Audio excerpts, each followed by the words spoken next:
अर्जुनवाडच्या बळवंत माने यानं 4.5 वर्षाच्या मुलीवर लैंगिक अत्याचार केल्याची घटना 15 जानेवारी 2022 रोजी घडली होती। या प्रकरणी पीडितेच्या नातेवाईकांनी दिलेल्या फिर्यादीवरून बळवंत माने याच्या विरोधात मुरगुड पोलिसात गुन्हा दाखल करण्यात आला होता। या प्रकरणी मुरगुड पोलीस ठाण्याच्या तत्कालीन पोलीस उपनिरीक्षक मोनिका खडके यांनी तपास करून संशयित बळवंत मानेविरोधात न्यायालयात दोषारोपपत्र दाखल केलं होतं। या खटल्यात प्रमुख जिल्हा आणि सत्र न्यायाधीश कविता अग्रवाल यांनी सरकारी वकिलांचा युक्तिवाद आणि त्यांनी सादर केलेले साक्षी पुरावे ग्राह्य मानून अल्पवयीन मुलीवर लैंगिक अत्याचार करणाऱ्या आरोपी बळवंत माने याला 7 वर्ष सश्रम कारावासाची शिक्षा सुनावली आहे। सरकारी वकील ॲडव्होकेट S.S. इंगळे यांनी ही माहिती दिली आहे।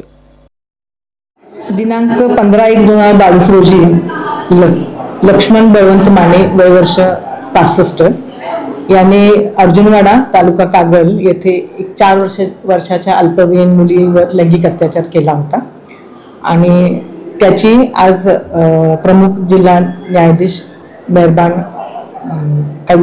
कविता अग्रवाल मॅडम सो यांनी आज त्यामध्ये आरोपीला पोक्सो सेक्शन 9 आणि 10 अंतर्गत 7 वर्षाची शिक्षा सश्रम कारावास दिलेली आहे आणि 1,000 फाईन ठोठावली आहे।